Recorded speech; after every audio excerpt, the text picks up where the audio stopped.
So welcome to Cooperville Podcast and live on the Twitch. Cooper, Nixon from Framing Hanley. How you doing, buddy? Good, man. Good. Living the dream right now, man. It's a weird fucking dream that we're all living, isn't it? It is very, very, very weird. I've come to realize that the last like 6 weeks, however long this has been now, what is that? 42 Mondays at least. I've come to realize how much I fucking hate the term trying times. Like, we just hear that these trying times. It's like, no, these are fucking bullshit times. Like, get out of here with the trying time shit. Yeah, and you try to find something to like compare it to, so it can be like, oh yeah, let's reference that. But there's no point of reference. I mean, there is, but that was before like electricity. Yeah, I was hanging out with my kids the other day, and was just like, you don't understand. Like, one day you're gonna look back and remember this, But at the same time, you try to downplay it as a parent when the kids are the age my kids are, because you don't want them getting freaked out. Like, they've been like begging for a Nintendo Switch for forever, and they're sold out everywhere. So I was like, I'll get a Nintendo Switch Lite, whatever. We can play each other on Fortnite. That'll be cool. And like, they were so stoked. And I was like, yeah, let's go pick it up at Target. And like, they're all freaked out to go to the store. And I'm like, well, I guess I'm also not being a good parent here to say, let's go to the store together, guys. So, yeah, man, I'm ready for the end of all this. But unfortunately, I don't think that that's anywhere in the near future if we're playing this smart. So who knows? We're not fucking doctors. So that's not why you invited me on here, right? Well, I probably value your opinion more than some of the Facebook experts that are out there, which I don't know. I had a conversation with an actual doctor on the podcast, like right in the first couple of weeks that this thing kind of launched off, and it's all about like really stepping back from what you ingest from the information that's coming out, because if you start to watch the news and you start watching it in the morning and you start watching it at noon and you start watching all the updates, and we have local updates, we got county updates, we got, down the block updates, my neighbor down the block's like, hey, I just want to let you know I'm making masks, and if you want one, here's a flower print, because I don't know, matches my style. But if you start to like over ingest all that stuff, you have no idea what actually the fuck is going on. It is just a cluster of like, wait, what can we not do? Like, can we walk outside? Can we breathe fresh air? I'm not sure. Right. I mean, when this all started, I jumped on my soapbox. Like, it was, I don't want to say I took it lightly, because I always knew that this was a serious deal when people were downplaying it. And it was like, they were turning into, as always, everything else, a right versus left thing. And I'm like, no, I think this could be a big deal. And then, you had the people who were like, well, it's not going to be any worse than the flu, brother. And then, I got in arguments with people about that, but I like had a little running gag on social media. I'm sure you saw the coronavirus expert, where it's like, that was the thing that I was playing. And then it starts becoming a big deal. And, I realize that, like, I don't want to say that I have a responsibility, because I'm not a doctor, and I don't know anything more than you do, or any of, our fans do. But, I've never been one to bite my tongue about stuff, and I call, bullshit when I see bullshit. And there was an argument on my Facebook page about, like, we got to open up the economy. And this was like, dude, this is like 3 days after we shut things down, Right. So I'm like, dude, that's ignorance. Like, there are people out there that are going to die if we do that. And then it looks like it's an about face, like, 6 week dude. I apologize, by the way. This dude keeps direct messaging me about our damn podcast, and I can't turn off the notifications on my computer. But yeah, it's like 6 weeks later, I'm like, well, we can't keep doing what we're doing. Like, this isn't working. I don't know what the answer is, but this isn't solving anything. It's creating more hardships. And then, I think we found out quick the cost of humanity, or like how important we are when the price of oil starts to tank, and then all of a sudden they're like, open everything back up. Wait a minute. We gotta open everything back up. Go get that money. We need that money back. Exactly. Yeah, it's and it's so, and you get it. You got the parent vibe thing going on. It's a weird conversation to have when nobody understands their head from their ass at this point.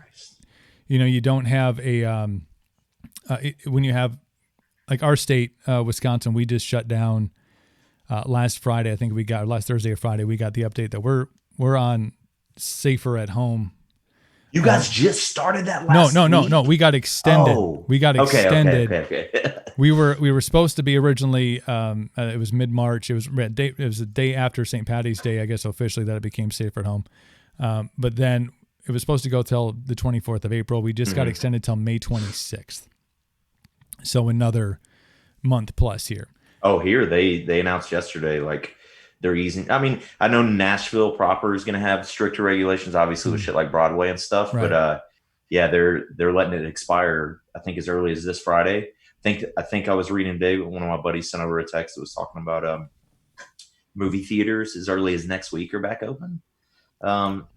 It's a fine line too, man. Because again, man, everybody's watching this, and this is the last thing they want to hear us talking about right now. But it's like, it's also the reality that a lot of these businesses are going to open up thinking that they're going to alleviate a lot of the stresses that are being, that are being felt because of what we've lived for the last 6 weeks. But the reality is people are smarter than that. And they're not just going to go out and, fill up these restaurants. So it's going to be the fine line of how much does that help? Because then you're incurring more of an operating cost.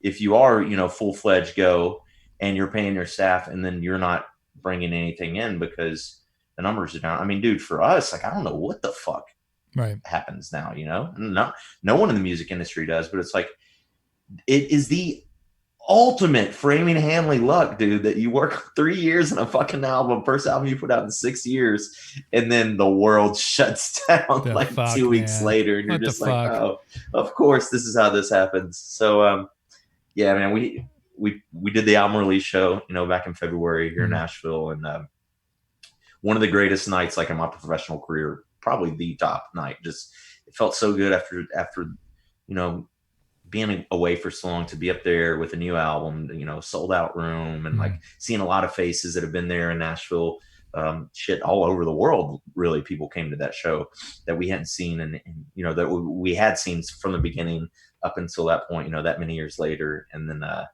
we were so stoked to get on the road and play some shows, and then this happens, and now it's just like, I made the joke the other day with the band where I was like, everybody's going to come out of this with like new albums, and we're going to come out of this sounding like we need to relearn our album because we're not rehearsing right now either. It's the music industry. I mean, being a step back part of it for 2 decades, and I think watching from a different perspective now that I'm out, at least of the radio aspect of it, and just watching how big this year was lined up to be with albums, with every band that hadn't done anything, hadn't toured, was like blowing up January, Feb. It was just it was all over everything. Like MCR, Rage, all those bands, all doing the reunions and getting back together and stuff. And then it's just the excitement was like crazy because you had people like selling off body parts to, like, well, I gotta, I don't need that kidney, so I'm gonna sell that shit off so I can get tickets to every fucking show that's coming out this year.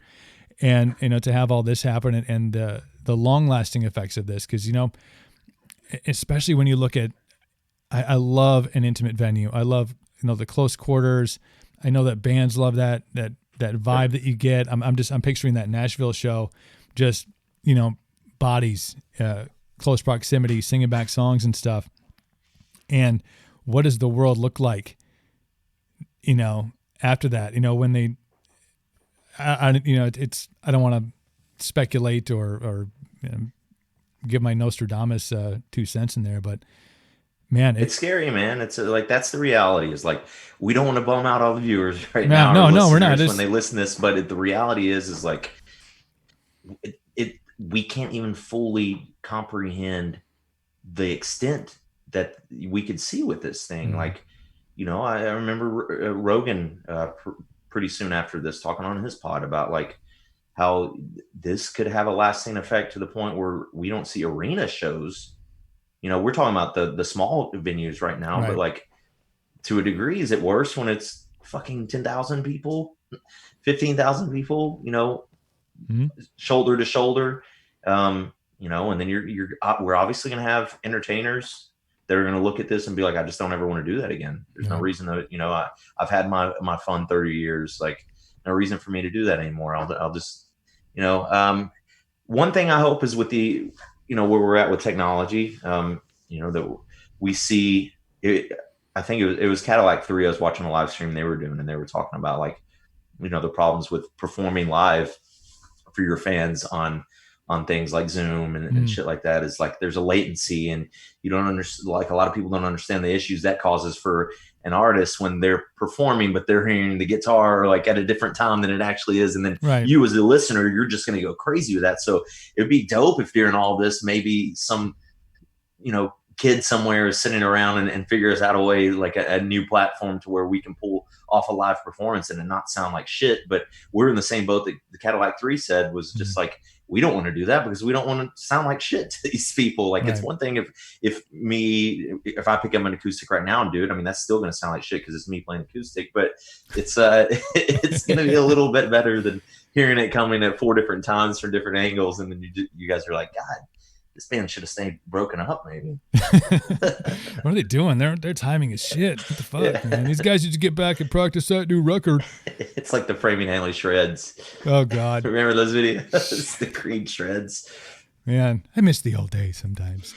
But no, it's you and I have been kind of bouncing just back and forth via text and stuff for a while, kind of through this stuff. And I think it's just to get to technology and what it has brought, try to put a positive kind of vibe into this, is from a fan perspective. I think seeing artists from a different angle than maybe you've ever gotten a chance to before is really special for fans. I think you do draw into that uniqueness of seeing a guy like you go on and talk about football and talk about other things, and see artists that are doing acoustic things, solo acoustic things in their living room. It's like this, the veil of artists at many different levels being behind the curtain, in Oz, and you don't get a chance to see what they look like, what it's like in real life for them. But, with Instagram Live and other places that people can go, I think that's been kind of a plus thing. And some have been able to monetize it, which is, as an artist, I know that that's always a beneficial thing. But I mean, that's also like that's a thing straight up that like, you walk a fine line too when you put out a new album. You have these expenses and shit that you've incurred on a recoup, but you don't want to fucking go on there and be like, hey, we've got a merch store full of merch right now, order our merch, because the reality is a lot of your fans have lost their jobs. Yeah. And this is like a source of there. You have to generate revenue when you have a new album. That's the way it works. Like, there's money that needs to be recouped, and it's not even about making money as much as it is like taking care of costs and shit like that. But it's like you have to, I don't know. There's a human level too, where it's just like, man, it's not, one of the first things, I think, is Stage It. They used to be an online thing where you could do live performance, and it does sound better on there. We talked in the past about doing acoustic things on there, and then this happens and we're like, oh, it'd be perfect to do that. And, people pay whatever they want to come see it. And then you see all these huge artists that are doing it for free. And it's like, well, we can't charge somebody to come do that. If we're going to do that, we should just do it for free as well. So, yeah, man, it's just a crazy time right now. And like, at this point, like, these are like little TMI conversations I'm sure a label would get pissed about. But it's like, we've even discussed, like, are we going to re-release this album? Maybe record a few new songs and put it out again, just so it is, and as much as it sucks to say that, or that the shitty feeling I get saying that, because I don't want it to feel like that it's about some like, hey, it's about this, but right. It is comforting to know that like this whole industry is going to be just trying to fucking figure it out. Yeah. Because we weren't the only band affected. We weren't the only entertainer affected. And like, at the end of the day, fuck the entertainer side. Like, we weren't the only humans affected by this. Like, we lucked out. Like, I have a career outside of music to where I've been fortunate enough to where I am working remotely, and I'm providing for my family. So yeah, it's like I try to look at it with the glass half full mentality. But it's Yeah, really easy, the more you're just sitting at home to sulk about it all. But it could be worse, man. And that's what I keep telling myself, is it can be a lot worse. absolutely. And we'll flip the script. We'll go back to you and I in our the longest interview I've ever done in my entire 20-year radio career. But actually, it started before that. It's a story I told you, and it's a story I always love telling because it gave me, I think, the first feeling of having, I don't want to say having some influence in music, just because I was at a music festival. This was probably shit. It was a while ago, like 10, 15 years. I don't know. I'm not going to age myself, but I will. And somebody had, we were at a music festival, and somebody had a mix CD, because mixtapes were out by then. For you kids who don't know what mixtapes are, watch some 80s movies. You'll get it. But so somebody had this kind of mix CD, a bunch of rock stuff on there, and a Framing Hanley song came on, and I was early middle radio career. I was like, who the fuck? Who is this? I had never at that point, being in like mainstream rock radio, heard of you guys yet. Mm-hmm. And so my apologies for that. But I blame the radio industry. I blame them for a lot of shit. Me too. But that's a different show with a different group of viewers. Yeah. But the song was "Hear Me Now." It was the first time I had ever heard it, and I asked the person who had it. I said, "Can I borrow this CD when we're done with this, 4 days of debauchery, and take it back to the station and rip the song off of it?" And I added it the Monday I got back. I added "Hear Me Now" right like that, and it went into rotation. Started doing my research on you guys, and in a short time after that, through connections, through labels, whatever, we ended up doing a like Nixon takeover of the radio station I was on. And dude, we fucking covered every time. I'm not even sure if there was a topic we missed. We went. A lot of it was about football. It was a lot about football on a rock station. It was great. Yeah, I think that was it was the day before my birthday. Yep. And my birthday marked the beginning. It was that Sunday of week 1 of the NFL season, September 7th. And I think we did radio, and then I think the day off in Eau Claire, to where I just got a hotel room, and I told the guys, I was like, yo, y'all can do whatever y'all want to do. It's my birthday. I don't want to party. I don't want to do anything. I want to sit my ass here, watch Red Zone on my computer, and watch whatever game I can get on the TV, and just be a fantasy football like degenerate for the day. Which it's only gotten worse since then. But yeah, dude, that was one of my, for sure, a top, probably maybe my favorite radio visit that I've ever done. A lot of times, yeah, viewers, I don't know if they get it, but like there's a game that you play, and it's like, obviously we're very fortunate to have reached levels of success that we did reach over the years, and a lot of that was due to the fact that we did play that game with the radio, and the whole "you scratch my back, I'll scratch yours." But like, It was instrumental, especially for a band like us, looking like 5 punk ass emo kids, but trying to approach radio at a time when they weren't playing bands like "A Day to Remember" or "Bring Me the Horizon." Nope.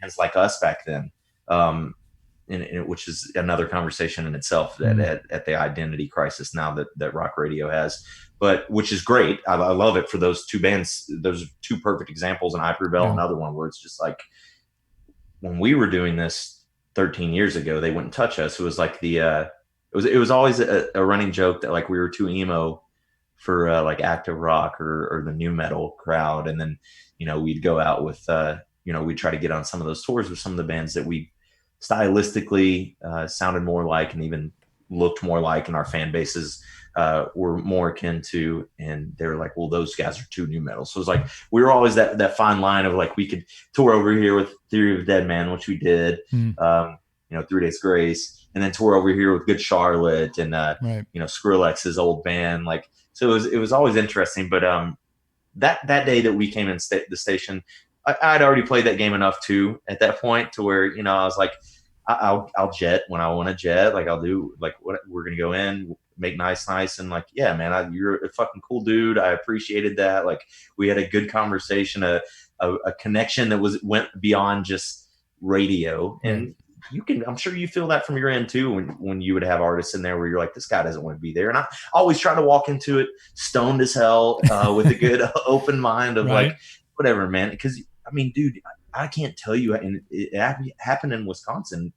We got a radio DJ fired on accident just because we had been up, like we were on a fucking bender the night before, like got out of the venue at like 3:00 and have like radio in the next town at like 9 a.m., and like, and Lollipop was the single at the time. So they wanted us to come in and play Lollipop acoustic, which, hey, spoiler alert, doesn't work out very well acoustically. It doesn't have the same vibe. So we went in there and he was like, I remember he said something about jupe jupe instead of jerp jerp. He asked like what I wrote that lyric about, and I was just like, yo, this guy doesn't know anything about us. And he brought us in this early in the morning to play this song and to have an interview. So when I left, I called our label. I was like, don't ever fucking schedule me something like that again. Like, and yeah, dude, I felt for years, dude, Coop, between you and I, like I felt so shitty about this because he got fired and he was going through some rough shit, and it turned out his wife was pregnant. Oof. The future of the station was like in jeopardy. There is a happy ending to this, like that he ended up landing another station, and one of the last radio festivals we played was a festival they put on, and it was in fucking Green Bay, dude, right across, one of the coolest moments in my career, because you know how I am about football. I do. We played this festival outdoor in this parking lot that was right across the street from Lambeau Field, and like after we went to some diner, and like we're walking in the parking lot of Lambeau Field, just all lit up from the stadium, and it's the Mecca, like you don't realize how spoiled you are being up there, but like it was just like one of those like, oh shit. So, and he and I talked, and we talked about the whole situation, and like obviously he was instrumental in bringing us to that festival in the first place. So it ended well, but like, yeah, man, like there were so many of those instances where it was just like, this guy doesn't care about having this conversation, give canned responses. And that the visit with you that day was anything but, and that's why, we stayed in there. And the band, I remember when I left, everybody's like, what the hell took so long? I was like, dude, that was just a fun conversation that we had. Yeah, the bus sat out front like the whole time, and we were in there. It was 3 or 4 hours that we just kind of went on, and we threw the songs out, and then in the breaks we would just kind of talk about random shit that popped up. And yeah, but there's definitely, I mean, from old radio guy perspective, there's always that, which took me a long time to learn, because I'm a music fan, and I admire those who have the ability to do what you do, and those who play instruments do and can get up and do it every night. So yeah, there was moments where I don't want to say starstruck, but I was, your heart palpitates a little bit faster than normal, and but yeah, there's a vibe when somebody walks into a room that like, yeah, this motherfucker's like, right, don't care. You have 8 minutes. You better ask about the new record, the tour. Right. I had a chance, and this was probably my scariest moment in 21 years of radio. It was at Rockfest, and I was blessed with the opportunity as a music fan to interview Kiss, and it was a jumbotron interview, so it's you really have like 60 seconds. Yeah. And I'm like, cool, I can rattle for 60 seconds. I know there's some guys in Kiss that like to talk. I'm sure they'll take it, and I'll do the metal horns, and everybody will be jacked up, and fire and will happen. So right before I'm going in to the interview room, there's a lady Vicky, who I love. She's does video stuff for festivals and events all over the country, and huge Kiss fan. And she's like, and I'm not sure yet if she did it because she wanted to, like, as a joke, or if she was being legit, but she was like, I know these guys. If you don't know everything about the new record, if you know everything about the new stage set up, if you know everything about, and it like just like butthole clench, like pucker Yeah. factor 10. It was Right. just insane. And then they all walk in and in full costume, of course. So they're 9 fucking feet tall. And I'm 6 foot on a good day. And I was like, wow, these guys really have no interest in being here. And I'm just like, yeah, kiss. Yeah. And I just put the mic in front of Gene and just let him go. I'm like, yeah. He's like, that stage performance is going to be the best thing you've ever seen. Greatest show on earth. And, Paul's like, yeah. Paul says, and just flashed into my mind. He goes, we're sorry that the stage here isn't big enough. You should come and see us in Canada. I was like, wow, I have managed to piss off like 8 people in this conversation. This is amazing, including the festival I'm currently working for. Ladies and gentlemen, Kiss coming to the stage. But there's always a vibe when people walk in. And the cool thing that I got to experience, the latter side of that, is meeting guys like you, and there's very few others that are like tangible human beings, like that are real outside of talking about the next tour, talking about anything else. They're interactive. They like, oh, hey, dude, cool, like, love the tats, blah blah blah. Like there's an actual human element to it, but they're few and far between.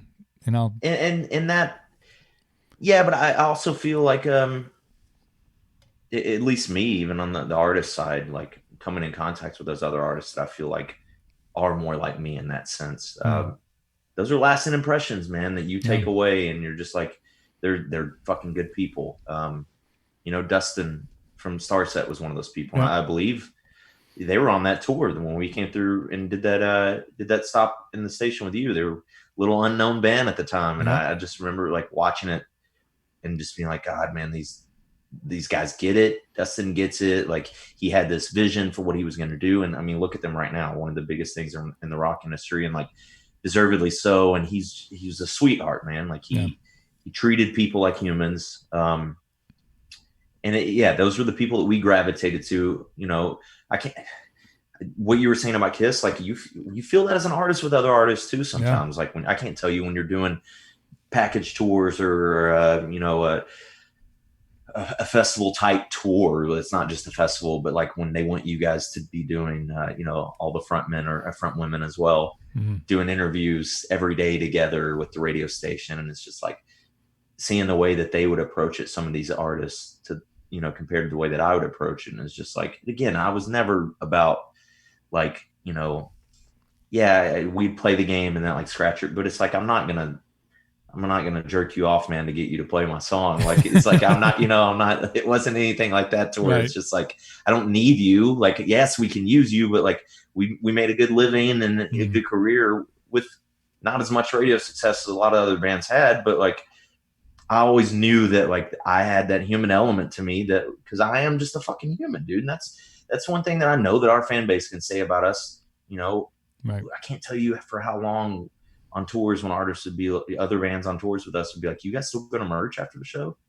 You guys are bigger than that and shit like that. And it's like, well, there is no bigger than that. Like, I get it. It's different when you're doing arenas. There's 15,000 people and you can't go out there and the UK was like that for us, where sometimes it would be dangerous going out to merch, and like it's a little area where merch is, and like you just get swarmed, and people would like pass out from heat exhaustion and shit. Like I've seen that kind of shit, but we're not Kiss, so it's like, if anything, if I can go back to our merch table and personally, whether you fucking want to buy a t-shirt or not, like if I can personally shake your hand, I don't know about that now, maybe elbow bump going forward, but like, high five.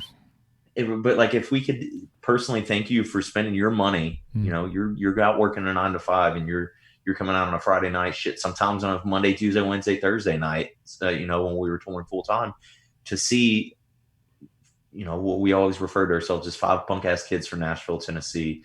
That's the least I could do, man. Like I experienced in the last almost 15 years now, I lived my dream, and I never lost the fact that like the reality of knowing where I came from, and just like I'm fortunate that I create shit that people care about.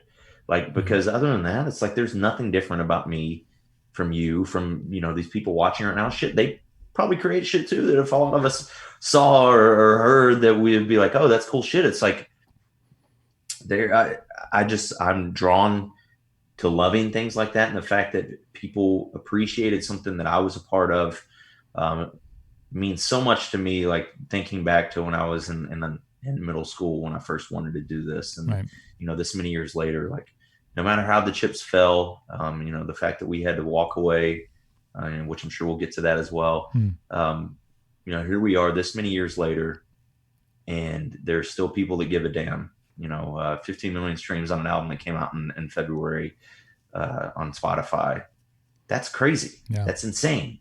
And I also joke that it's like, even if they didn't, I'd still keep doing this because I'm fucking selfish and I just like doing it. Like I like creating, but it's like the one reason why we had that connection on a human level, you and I hope a lot of other people in your profession and just people that are watching this in general that I've met in life, is because there's nothing special about me. It's like I'm a dumbass. I like to have fun, and I love playing music. But like beyond that, I love fucking having conversations. Like Right. I love talking to people when there's like a real reason to have a conversation. You connect on like oh cool, like I can just shoot the shit with you right now, and then and that's what happened that day. And I appreciate the fact that you recognize me at least as different than a lot of people that I'm sure you've come into contact with in 21 years on radio, like you said. Yeah, it's a long and distinguished list. And again, for another podcast, I have names. They're in a book.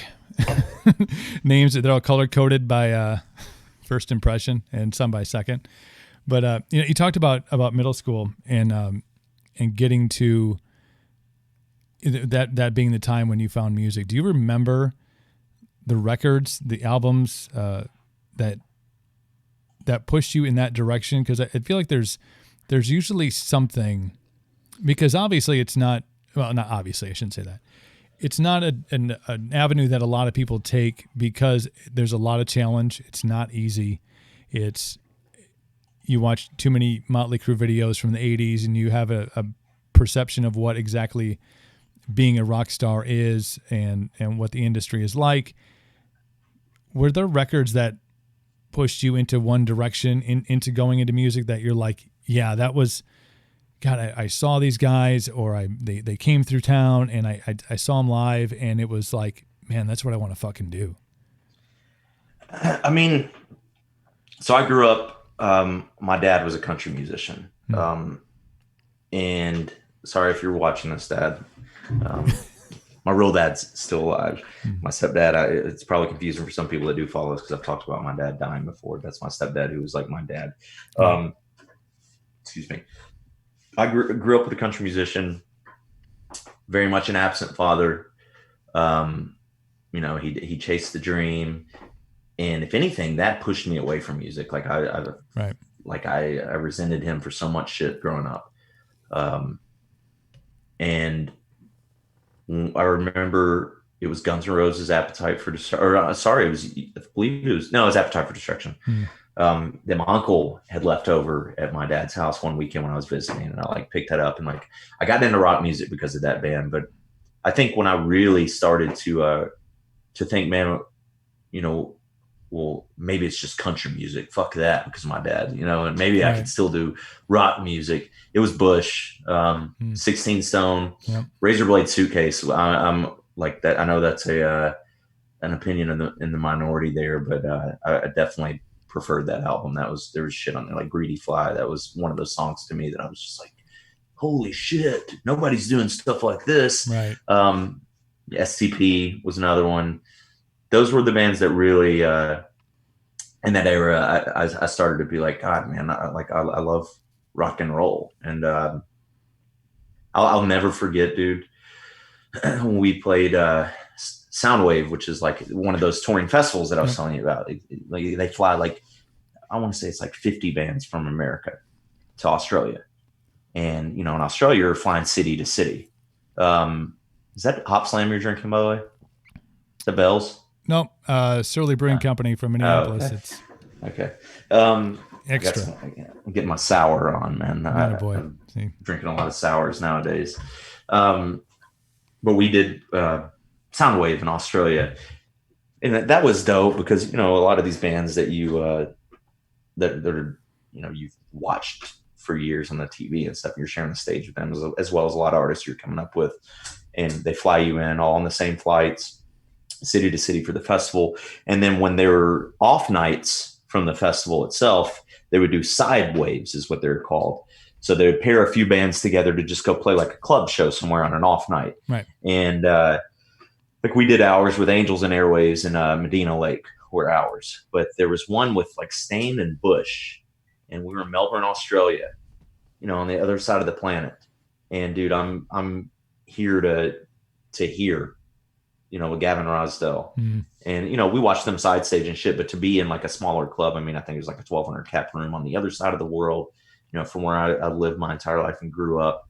And that was one of those like like just moments where I was like, God, man, like if 14-year-old me could have ever have even thought that this would have been a possibility. Because that dude's a god, like sexy motherfucker, like just a great singer, great artist, and definitely was like an idol of mine when I was younger. To just be there, and it was just, it was always the small things. It wasn't really about money or anything like that. Like, while we were doing this, it was always just about like the experiences, because those are the things that you're going to tell your kids about. Those are the stories that you're going to come on a podcast this many years later and talk about. And like, so that's the long form answer of like Bush was definitely one of those bands that, and he was a sweetheart too. Like when I met him, like, and talked to him backstage, like I was a peer to him, it was like I was an equal. And that was also like, just holy shit, dude. Always nice when you meet somebody like on his level though, that treats you like that. Cause you're like, okay, so this guy is like me. Gavin, it seems like, and never meeting him personally, but being at several Bush shows over the years, and most recently just several years ago, for a band, for a human being of his stature, even though he probably wouldn't classify it as his stature, but of all of the things that he's accomplished musically and in his life, and you don't peg him as the guy who goes out into a crowd in the middle of a field of 25,000 people and is just like, and is singing his ass off and like 3 feet away from people and, pushing through crowds and just giving it everything. There's a veil, I think, that when you get to a certain point, the stage is this is your ground and you stand it, and if there's a catwalk or whatever, you may go out on there, but you don't mix yourself amongst the people. Right. We are here, you are here to see us. But he always, every time I've seen him, he's always been very, very interactive with the crowd, very like close knit with them. There's always a certain energy that he brings. It's not just a guy standing in front of a microphone with his guitar and singing songs, because he could do that for, 90 minutes and people would still pay money to see it. But you talked about stories you can tell your kids, and I think there's a point I want to direct here. Do you, with your kids, obviously we've learned a lot about the essentials and the non-essentials as of late. We have a good beat on what is and what isn't, or maybe we're even more confused on what is and what isn't.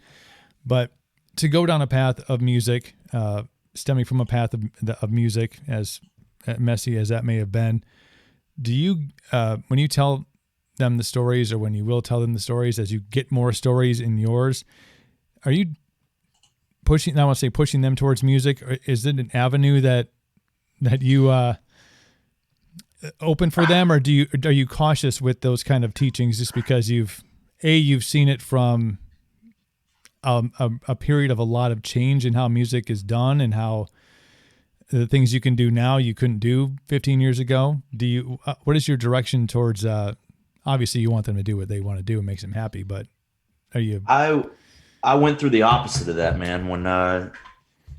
When we ended the band in 2015, I was just like over it, man. Like I was Right. heart like, I said at the time, like rock and roll broke my heart. Since then I've changed that to realize it was the music industry that broke my heart. It wasn't rock and roll, but no, if anything, to their detriment, to my detriment. Like I when they would come around and want to work on something in the studio at our place or something, like I would kind of like shield them, like, no, like we're not doing that. Like, let's go throw a ball or something instead. But I definitely feel like it is different now, especially because um, I mean, they just have that natural, like they're drawn to Right. music right now. And my oldest son, Caden, is like, he has like crazy pitch, where he'll be doing something sometimes, and I'm just like, what? How are you singing that? Like he gets so like embarrassed, like when I like am like complimenting on something.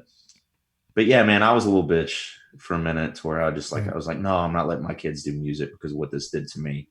Um, but now I realize, like, I've got three kids that love music, a lot. Yeah.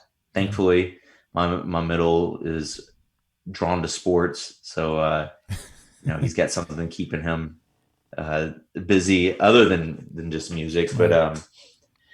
my oldest, like, I mean, both of them. He like Landry, my 7-year old.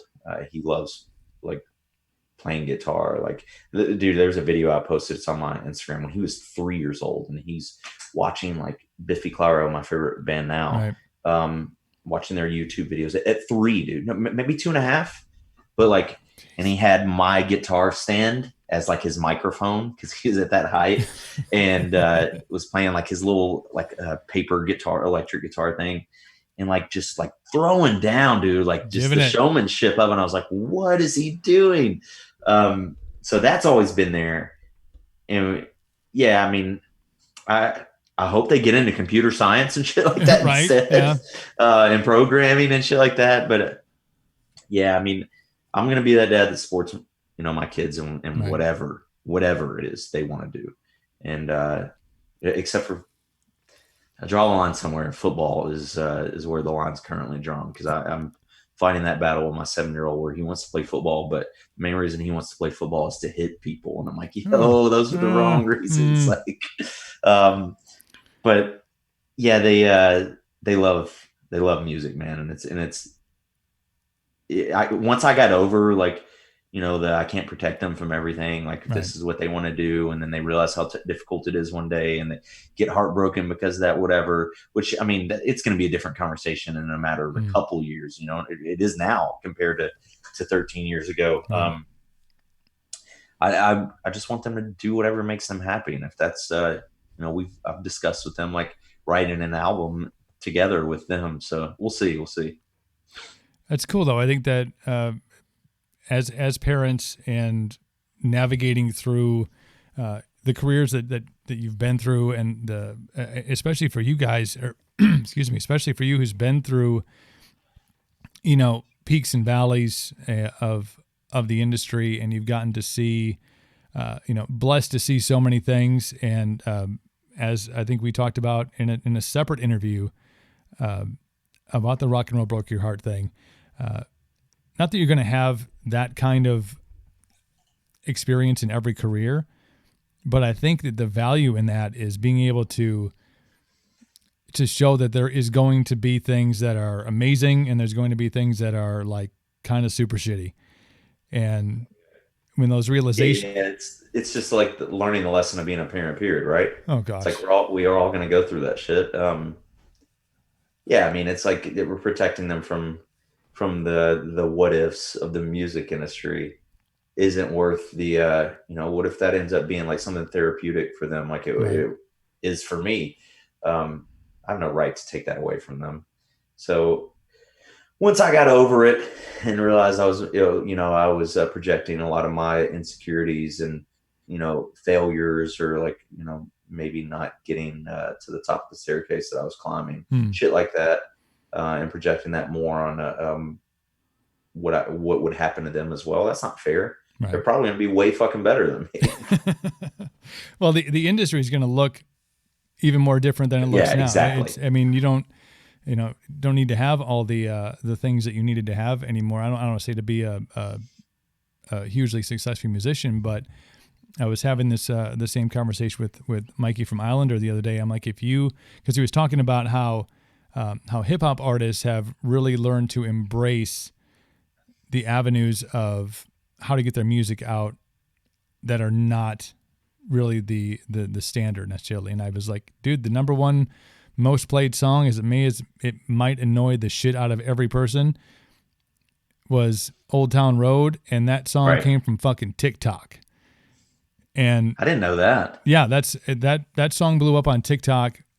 Okay. Yeah, well before it ever made any waves in radio, and it's going to be it's fun to watch for me now from an outsider's perspective, because I always had one. I think being inside of radio is like, well, why are we just looking at these 50 songs on this piece of paper here, and here's the 10 that we play every hour and a half, here's the 10 that we play, like, why, who the fuck, why? That doesn't make any sense. Like, oh, they're doing the same thing in LA. We're in BFE, Wisconsin, people. Like, this makes zero sense to me. So I think it's been fun to watch how the industry has changed, and hopefully has brought some more artistry to music and different avenues to bring it to people. But I mean, that's a part that, again, a little peek behind the curtain. That's a part that was also frustrating as an artist, that I think a lot of people won't know, but it's like, I've always been in the mentality, like, the more you play something on the radio, when you have all these people listening, the more they're going to think that there's something wrong with them if they don't like it. Right. So a lot of times I would just be like, how is this band like? And then you find out about more and more about the radio game. And then you're just like, oh, okay. But then, like, I'm going to stop myself from being a hater right now, but there are just so many fucking bands still to this day that are on the radio, like, played on a, one station, like you just said, like every hour. Yeah. And just a god awful fucking song that sounds like it's the same song that they released back in 2001.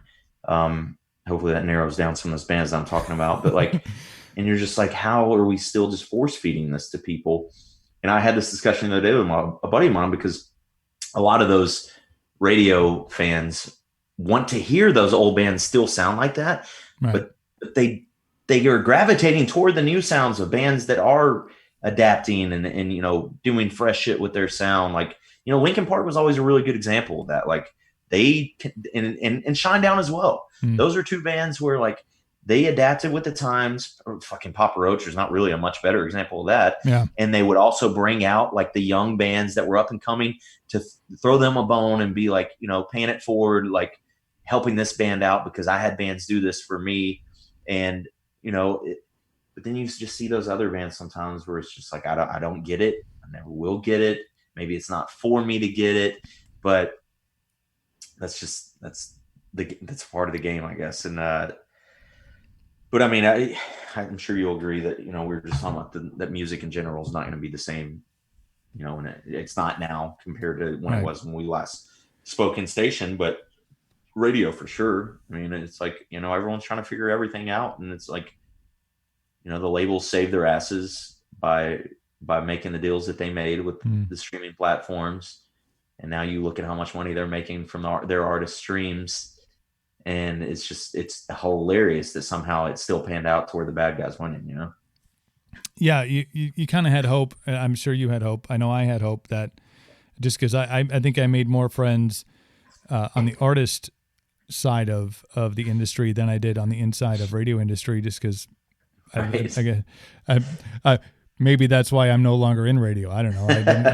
That wasn't on the official paperwork, but that's neither here nor there. But it was always like, it was tough to understand from my perspective how such good music was going not unrecognized, because I think there are we talked about the new album getting 15 million streams, and so there are avenues to get out there. But even at that, it's it's not, the game is not fair, and it's been rigged, and it's somehow, even though other avenues have made themselves available, it still seems like it's a little like, wait a minute, like, wait, shouldn't this have worked out better for Yeah, yeah, the yeah. person that The did? ones that were bleeding at the bottom. Yeah, Yeah.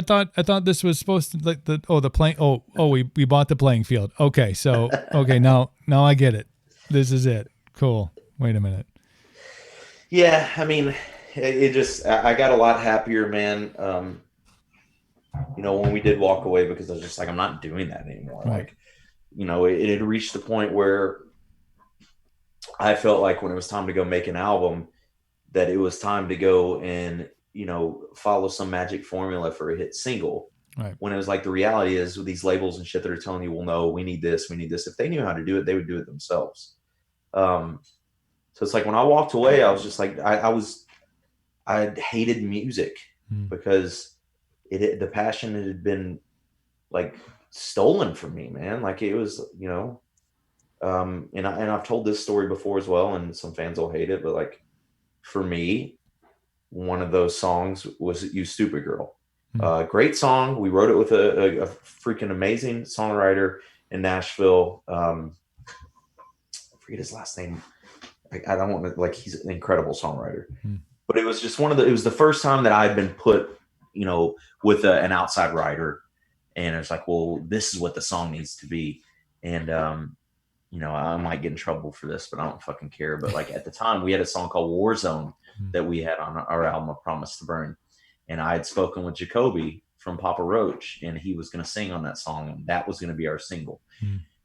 There ended up being some hiccups that prevented that from happening. I think he had a song on Carlos Santana's album that was coming out, and it was going to be a single. And Papa Roach was working on like their first new album since was it called Paramore Sessions? Paramore Sessions, yeah. Yeah. So it was like their first album since that, and he had a single with.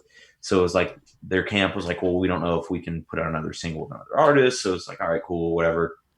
So then we were steadfast and like, we don't want to release You Stupid Girls, our single, especially like, dude, think about that now. Like, I hate fucking singing that song live, and that's why I changed it to Squirrel. Because like in today's climate, you can't write a song like that. Like, no. are you kidding? Like, no, you can't write a song like that.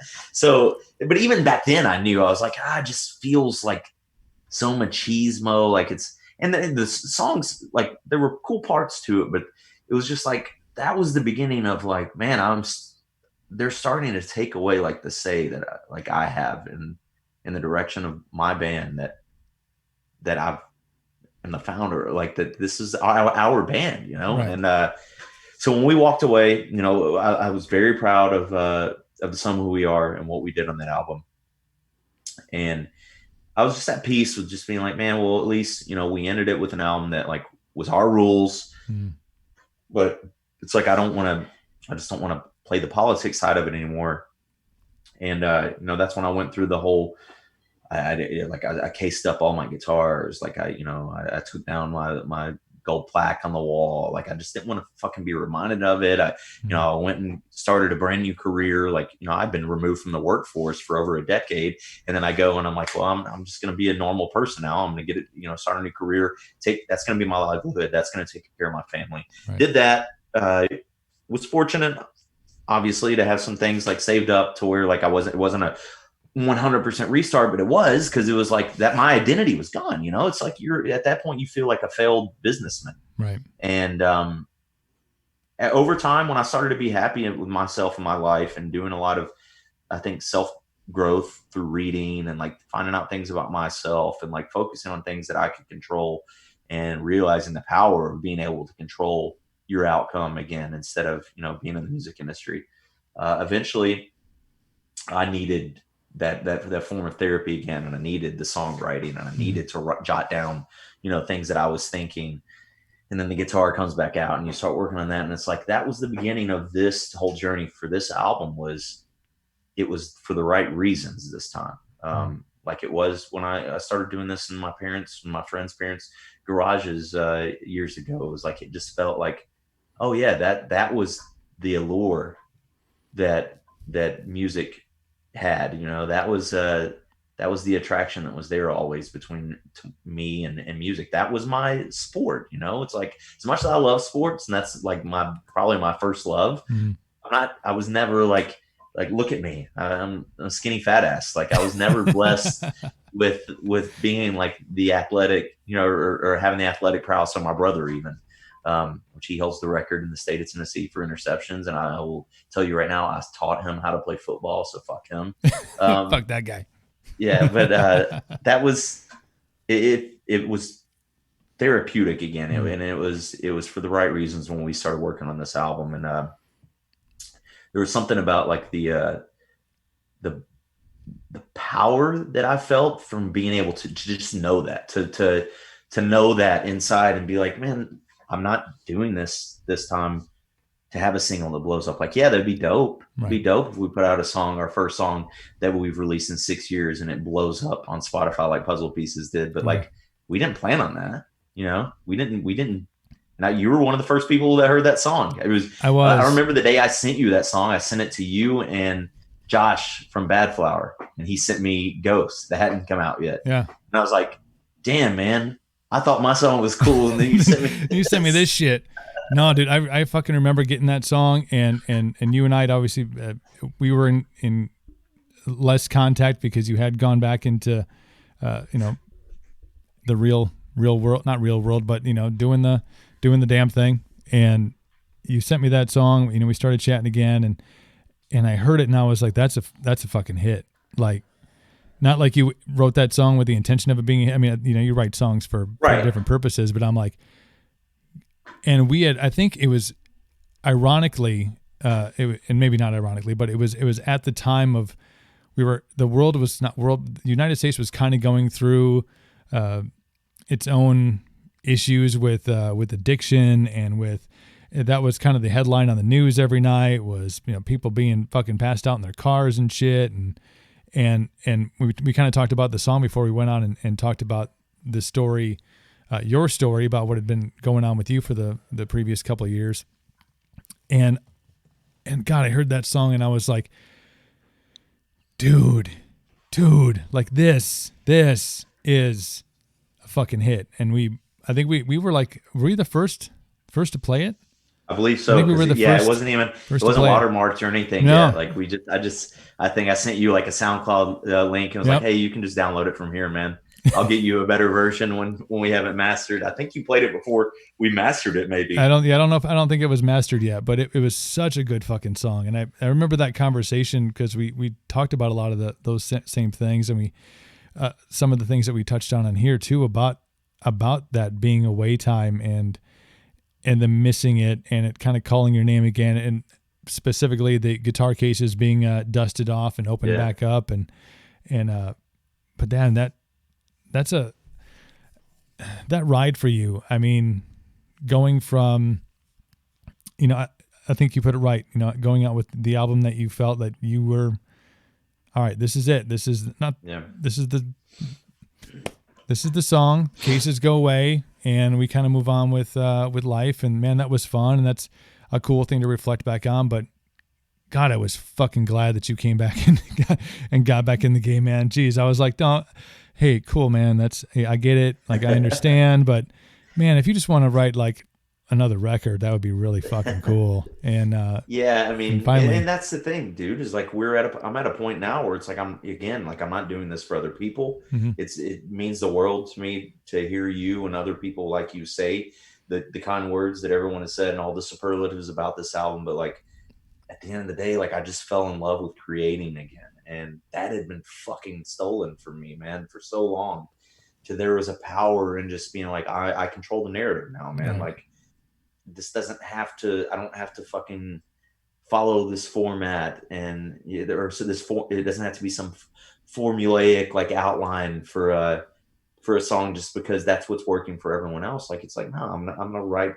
And dude, we have like there's so much shit already like that we're passing around right now. Like it sucks because I had made the bold claim before all this coronavirus shit that I was like, no matter how well this album does or how poor it does, it's like as long as we spend on this album for 3 years, it's like you are gonna get new material from us before the end of 2020.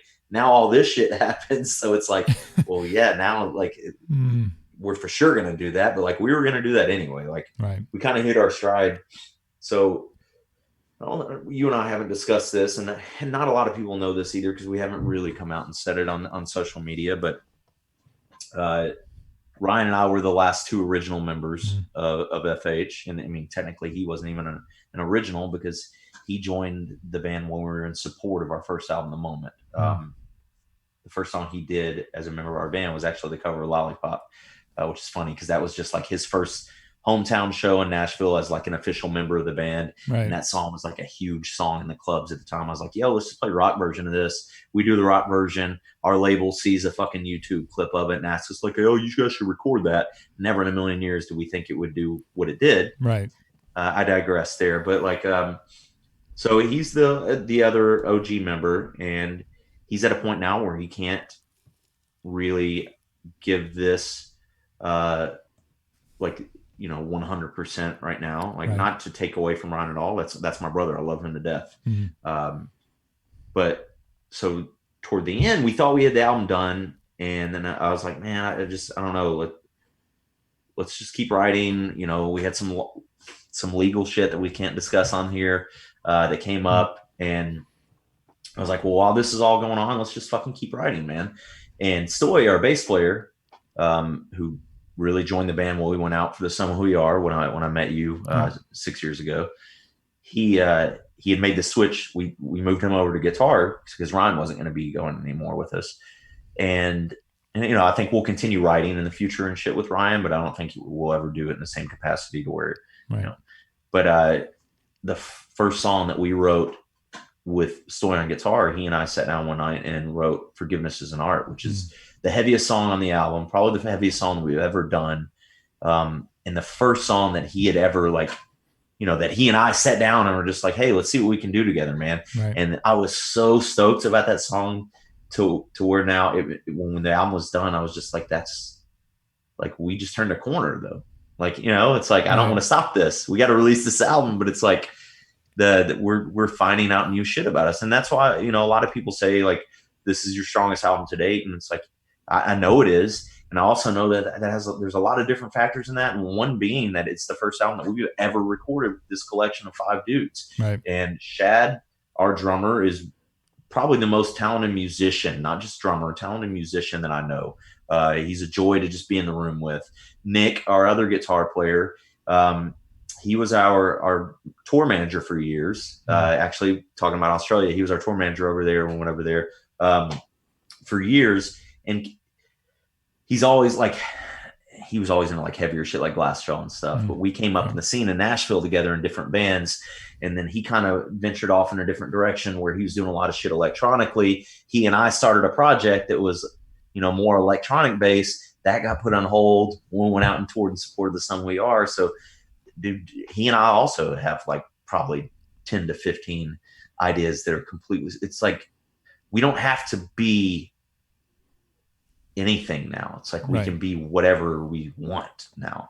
And yeah, man, there's just a freedom that comes along with that like I'm sure you can see it now. Like I get really happy just knowing that. It's like I've been in bands in the past with people too that were just like, well, I don't know if that's us. And it's like, man, that's us because I fucking wrote that with this guy that's also in the band. Yeah, so it is literally the definition of us. So we are cohesive unit here. Yeah. It's us.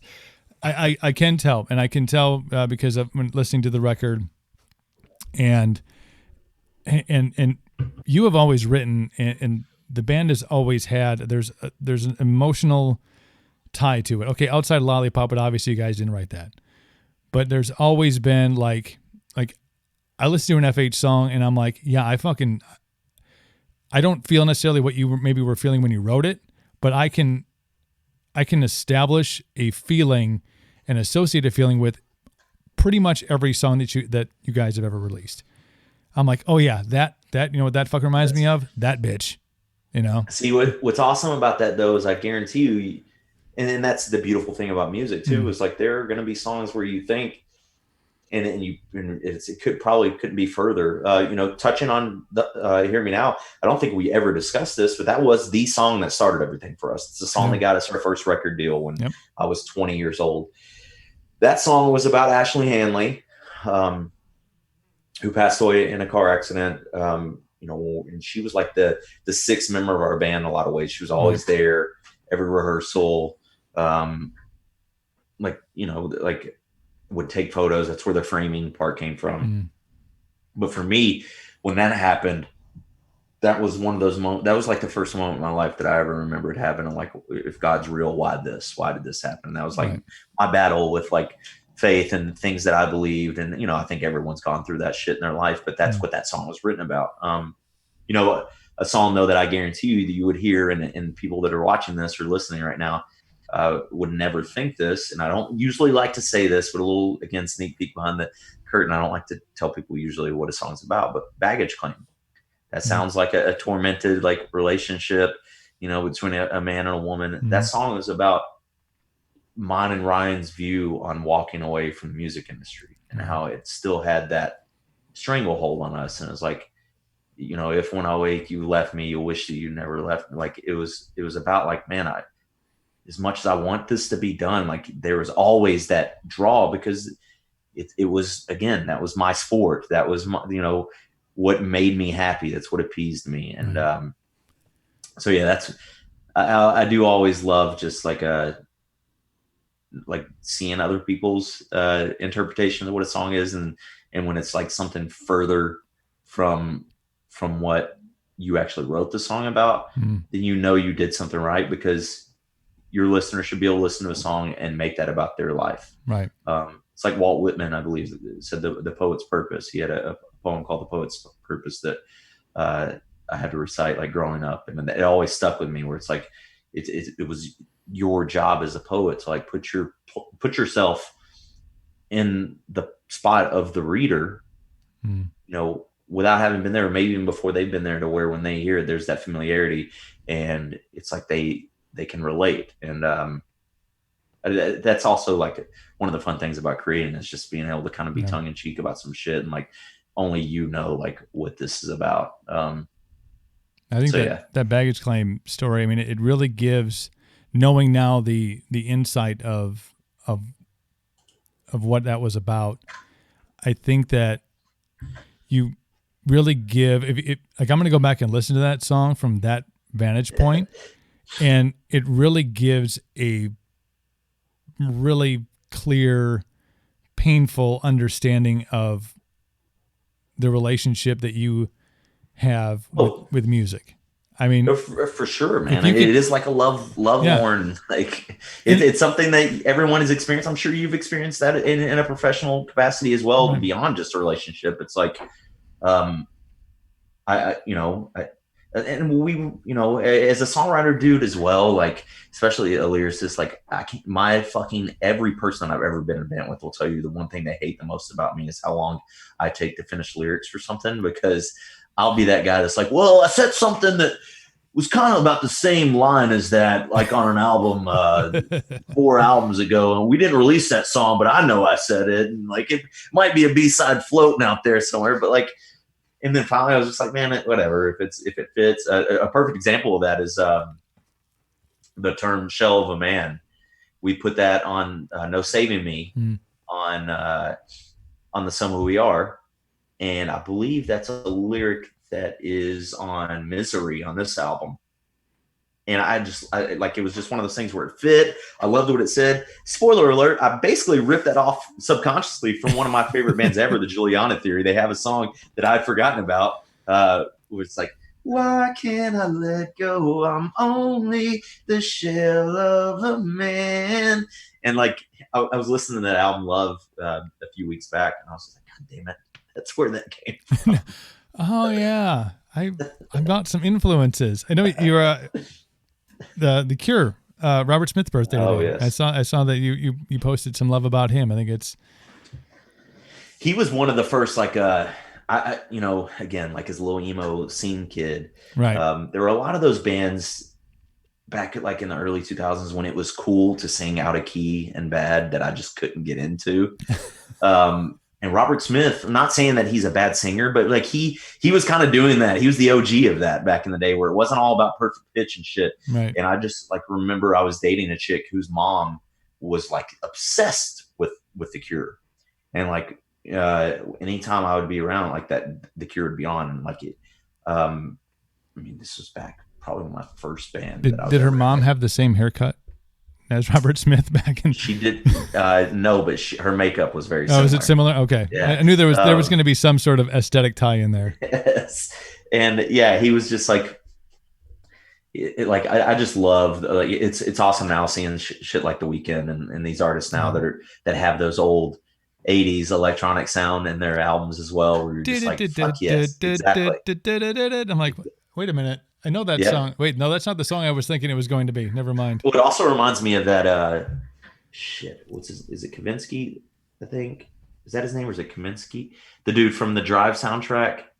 There's a song that sounds just like on the Drive soundtrack. That's an incredible song that sounds just like that The Weeknd track. Right. But I mean, he's synth.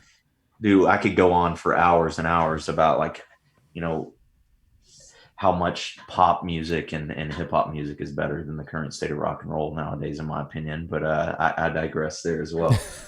That's for episode 2. I just feel like people there are a lot more artists that recognize their roots and like aren't afraid to like explore like and pull shit back. I feel like a lot of times rock and roll is on like, whereas when rock and roll first was invented, you know, even though it was stolen, I love Elvis, but like even though it was stolen, it was because of how different it was. And now I feel like rock and roll a lot of times is the last thing to be different. When you see these other genres and shit that are bending the rules and you know, kind of transcending genres, and then rock and roll tries to hop on last, and then you're like, well, wait a minute, I think you missed that boat. Your own thing. Yeah, missed that whole thing. Yeah, there's been and it's always been tough because rock and roll was supposed to be obviously outside of the valid point you just made about it being a part of thievery. You know, that's what it was like. It felt like the intention was supposed to be like, we don't give a fuck. Like, we're going to do what we want to do, and we're going to like this, and we're going to, you know, we can wear leather, or we can wear flannel, or we can wear, I don't know, rhinestones. We can do whatever the hell we want because we're rock and roll, and it doesn't matter. I wore a fucking jumpsuit at our last show, man. That a boy. I love it. Waiting on the Puma check to clear. But no, it's not a tracksuit, a jumpsuit. Like jumpsuit. I looked straight up like I was about to hop in a plane with Tom Cruise. Nice, or a Ghostbuster, one of the two. Yes, exactly. It's a fine line, but no, that is definitely. It's like now the extreme is like, well, yeah, that's what makes it rock and roll, like it because we're like fucking pyro and stuff. I'm like, dude, Garth Brooks used pyro. Like, I don't know what you're talking about. Like, this isn't new. You know, and so but yeah, hip hop has definitely gone in it's, again, we talked about how its ability to find different platforms and not be afraid to change it up. I mean, they'll release a song once a week for 6 weeks in a row and be like, oh, I just dropped a new joint. It's on, check it out. It's on Amazon, or hey, we're doing a premiere on here. I just saw like that. Somebody G-Eazy premiered a video on Pornhub.com. I mean, what a great time to be alive. America. That's amazing. America. You know? I heard some people were talking about doing shit like that with Pornhub. I mean, whatever. I'm sure he probably did record streaming numbers as well. Well, it's, you know, it's people have a lot of downtime.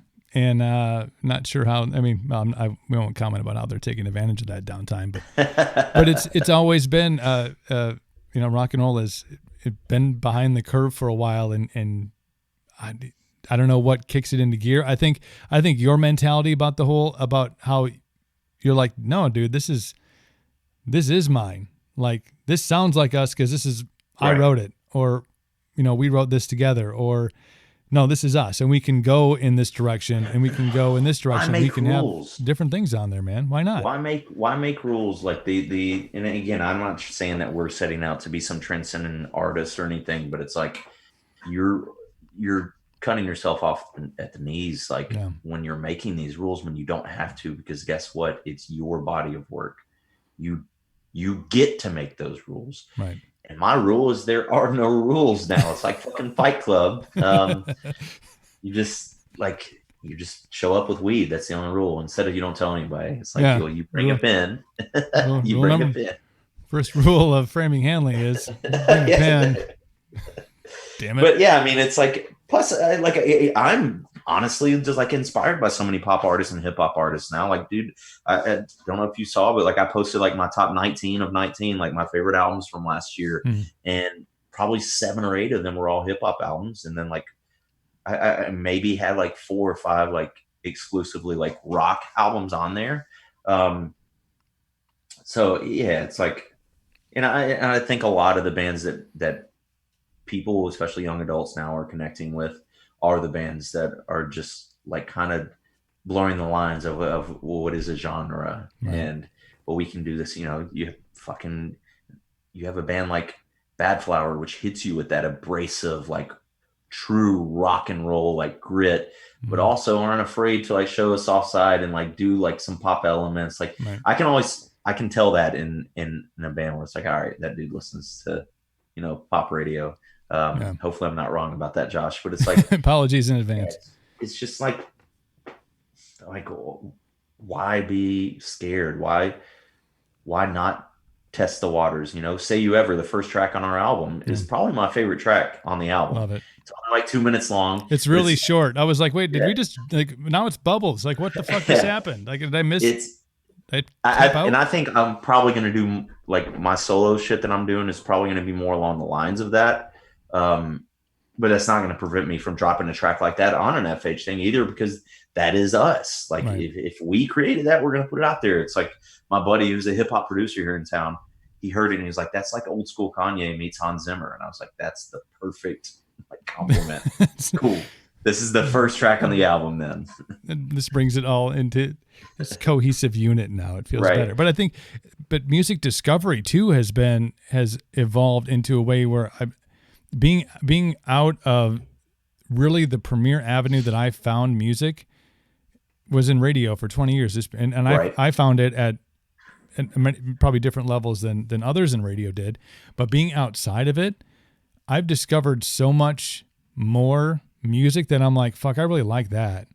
And how heartbreaking is it, dude, when you hear something that you're just like, this band probably won't be around 4 years from now because they're never going to get the credit that they deserve because radio won't touch this. And it's like to know that still does drive the longevity of a band's career, because a lot of these bands, when they're wet behind the ears, breath smelling like Similac, like they don't understand, what, I can't tell you the term baby band, a lot of another peek behind the curtain guys, but like, I can't tell you for how long we were still considered a fucking baby band. It's like, yo, I paid my dues. Like we're headlining sold out shows every night. We're not a baby band anymore just because, we're not a part of this huge conglomerate or this huge lawyer that represents all these other bands. So we can't, get on those tours. Like don't say we're a baby band, but all these bands that when they sign their first deal and, they see stars, like everything's going to go great.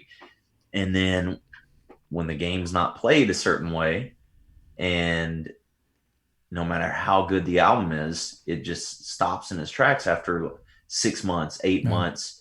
It's disheartening to like, I'm meeting, like I met a dude over the weekend who's a fucking brilliant producer and like killer rock guitar player. Like some of the shit I heard him working on, he's like, yeah, I added this in there, and he would play some part. And I was like, yo, that's really killer.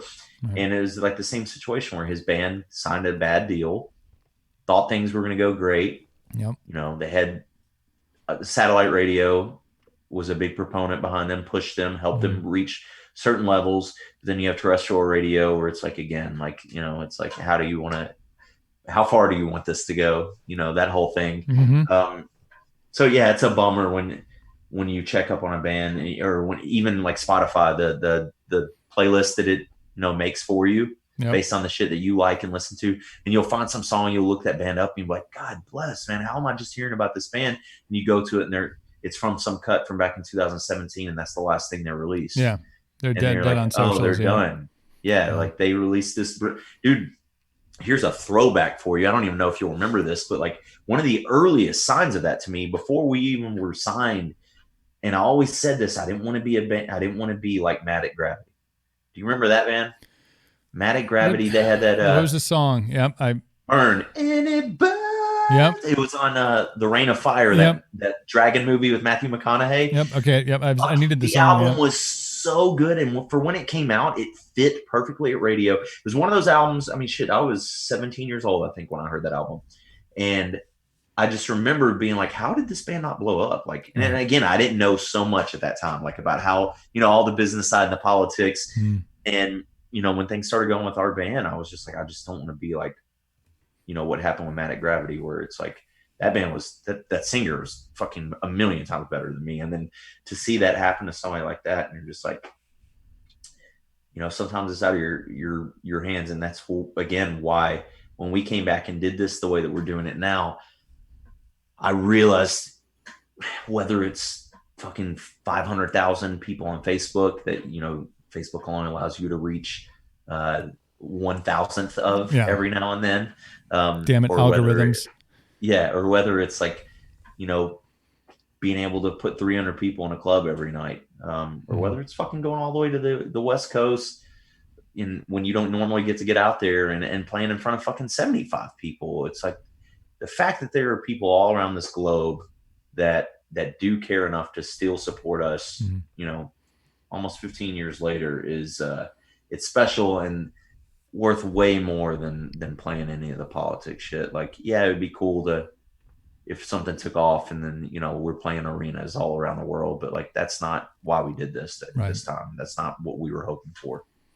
Well, the new album, like I said, it's fucking fantastic. I feel every song on there. It was my running soundtrack the other day. The other morning I was out fucking putting the miles in, and I'm like, I'm gonna see if I can go front to back. Thank you for the 2-minute song. It shortened my run by a little bit, but no, Envy's the new album. It is out. It's fantastic. Go stream it. Go download it. And I'm excited, man. I think there's a lot of just talking to you about as much as it's kind of shit-tastic right now, and nothing is really, there's no clarity for anybody, but for artists, we don't know what the other side looks like. But I think the fact that, excuse me, that they probably got the Rona, but there's something to be said about now having the ability for you guys to write and to continue on with some of those things. And we're putting the last part of the album together. Like, no, I want to keep going on this. Like, I want to keep fucking jamming on this stuff. And this, I'm feeling this vibe right now. And also the mentality of like, you can do whatever you want. There's not the square box you have to fit yourselves inside of, because, I think FH is in this carnation is the most powerful. And I'm excited for what it looks like on the other end, and I'm glad that we had a chance to talk and catch up and fucking just jam. I do have to throw football in here because I want your 2 cents. Draft on this. Week, man. It feels like we have sports back, right? It does. I'm gonna watch and go like, what the fuck is going? What are we gonna do after this week though? When the draft's over, it's like, oh, cool. So cool. I'm gonna go watch tape. With all the rookies at the Packers draft. Be like, oh yeah, that dude's gonna be a stud. Right. Like, fuck yeah. Yeah, like Jay Sternberger from last year that was like supposed to be a weapon for you guys. I'm holding him in dynasty leagues right now and being like, oh, he's gonna make that year 2 breakout. Just wait, man. Well, he was injured. He had an injury, and we had like fucking. And he was the consensus number 3 tight end in that class, and like Noah Fant and Hawkinson are studs. Yeah. So to be number 3 behind them, like I'm and especially in an offense with Aaron Rodgers, Devonta Adams, and probably about to add a badass receiver in this class. Yeah. I'm not giving up on him because there should be plenty open underneath for him. Yeah, I think get that slot guy in there, he'd be fine. But the question is, how good are the Bucks going to be this year? I don't know. I want to say, buddy. I was going to say, I know you got a guy. No, we were fighting about this. So I said that he's not watching right now. I was texting him a second ago, but he tuned in at the very beginning and he was like, because we were talking earlier today about the trying times thing. And he's like, "You fucking brought that up on the podcast. I said something like that earlier." So we had the same Fucking discussion copying right lyrics before too.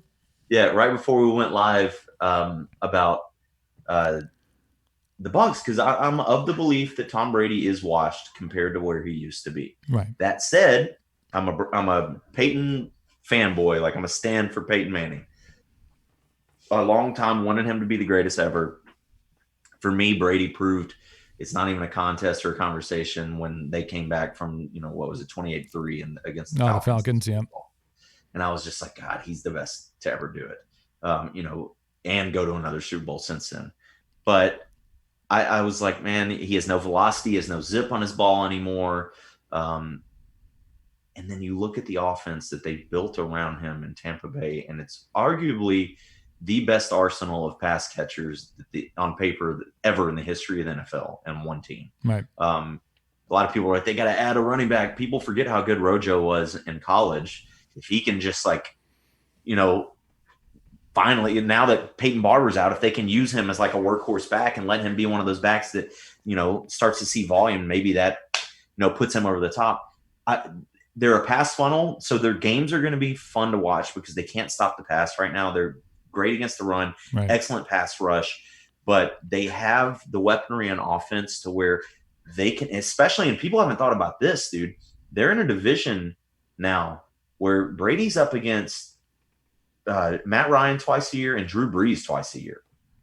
He's not playing, he's not picking on these shitty teams anymore. Like, how many times we get to go and play the Dolphins? Is that exactly? How many times has that happened? I mean, I was a huge Teddy Bridgewater fan when he got drafted. I think the last couple of years he's been way overrated in New Orleans. I'm hoping I'm wrong because that offense they have in Carolina is also crazy. So that's 4 teams where I expect like that offense can put up like 42 points a game every week. Right. And it wouldn't surprise me.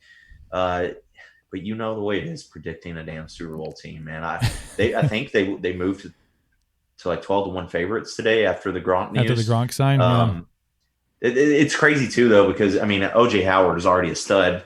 Arians just has never in his history of being an offensive play caller or any of his offenses used a tight end in his offense.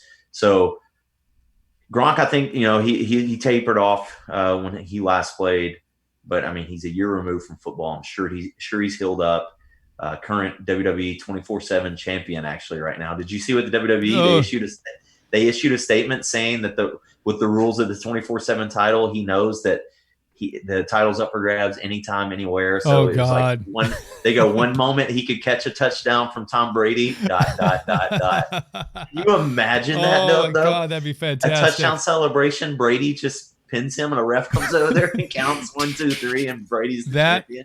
Now we are talking about fucking entertainment. Now, if that's not how they got the XFL to fold up. Gronk was the mastermind behind all this. He's the fucking linchpin in the whole goddamn thing. He's like, wait a minute, I have an idea. Here's what we're gonna do.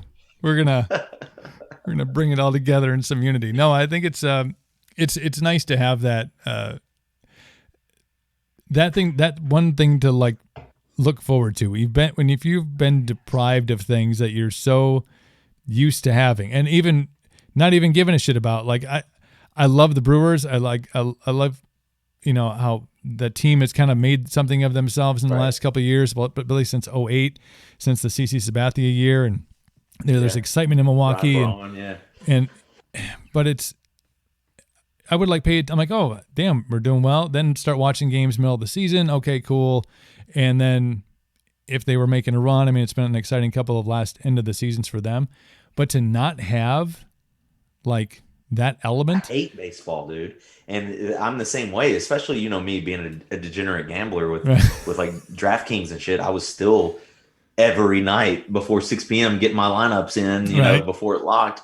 And dude, now like they're doing like League of Legends on DraftKings, and like you can watch Madden simulations and like win like DraftKings dollars. Like this is the longest I've gone in 4 years without like gambling money on sports. And dude, so the whole like online daily fantasy sports community, they've been freaking going crazy on Twitter. That's like most of people I follow on Twitter are all like gamblers and like daily fantasy people. And they there was a prop a couple of weeks ago that was a dude bet he could do. I think it was 3,000 was the number. Maybe it was 2,400. I have to look that up, but it was like whatever X amount of push-ups in. God, I have to look this up now. Bill's push-up challenge. So they've resorted to 2,400 push-ups in 12 hours, and there was over $1 million bet on this offshore, dude. That's how deprived of sports everyone is right now. People got the shakes, man. He hit it in 11 hours and like 50 something minutes. People got 24. The shakes. What's that? People got the shakes. They're like, I need to bet on that guy. Make that motherfucker do some push-ups. I want to see that shit.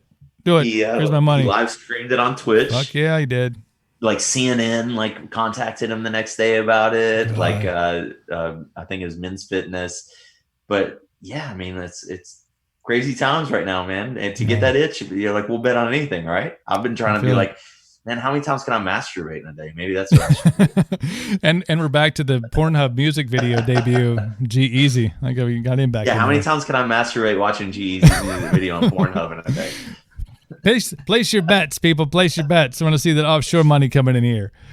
Nixon, my friend, hey, thank you so much for joining me on here for the stream, for the Always podcast. A pleasure, we'll bounce this over to YouTube as well in the next day or so. And hey, best of luck, man. It's we're like the world is on a level playing field for the first time maybe in a long time. We're kind of like, oh yeah, we're all kind of going through this shit. And yeah, I mean, this brought us all together in a different way than we've ever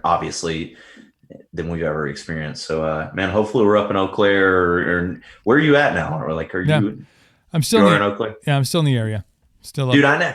I don't think we discussed this on radio, but my buddy texted me a second ago because he's watching and he was like, yo, I remember hanging out. That venue that we played in Eau Claire, dude, was the most, and it was a fun ass show, but it was the most for Wisconsin. I'm from Tennessee, so I grew up in the sticks. Right. I would never imagine something like this existing in Wisconsin. It was like straight up. Like I remember we had this dude that had like one tooth and he wouldn't get off the bus at the end of the night. And then like we were like, yo, like I think he was offering drugs. And we're like, yo, no, I'm sure we don't do any of those drugs that you're wanting. I'm sure none of these were all made in your bathtub, man. Yeah. I'm scared of that shit. Stoy finally, he's like, all right, well, you're not going to leave. And he just stands up and pulls his pants down and just sits down. And then the dude wanted to stay even longer. And we're like, yo, you got to go, man. Like, we're going to bed soon. Yeah, it's getting late, isn't it? I didn't know that Wisconsin was like that area of town was. Dude. That was an experience. My buddy was like, yeah, we were there and I remember that. And I was like, yeah, we played like volleyball before the show. And then like afterward, like we're confident that we were in Twilight Zone or something. I was like, how stoned are we right now? Well, dude, it's like I think it's the cold, man. Like I think eventually it just fucking like your brain cells start to freeze from the inside because you're like, fuck, it's just cold like 6 months out of the year, and then and this shit doesn't help because it's like, well, it was just cold for the 6 months out of the year, and now we can't fucking do anything, so we may all be going batshit, but it's cool. It's cool. What else are we gonna do? Hey, dude, well, hopefully we see you soon when all this is over, man. And yeah, man, I'm actually have a few of these in person. Yeah, I'm planning a trip down your way soon. I'll oh really? Yeah, definitely hit me up, man. Soon, as in like when it's legal. Right. When I won't be breaking law. Actually, if your laws are a little laxer than they are here, maybe it'll be sooner than later. I don't know. We'll see how long that lasts. I feel like we're gonna be one of those areas that opens shit up, and then we're like, did you see the tweet today that somebody was like, because Georgia is like, I think at the forefront of opening everything up. Yeah. And it was like Georgia decided to open everything up when they're up 28-3 on the coronavirus. We've seen how this plays out, people. Exactly. I watched that game. Exactly. It comes back. Awesome, brother. Hey, take care of yourself. I will put all the links in the comment section here so people can follow FH and Nixon. And thank you, brother. And I appreciate you. Take care of yourself, and let's chat soon. Let's stay in touch. Absolutely, man. Stay in touch, brother.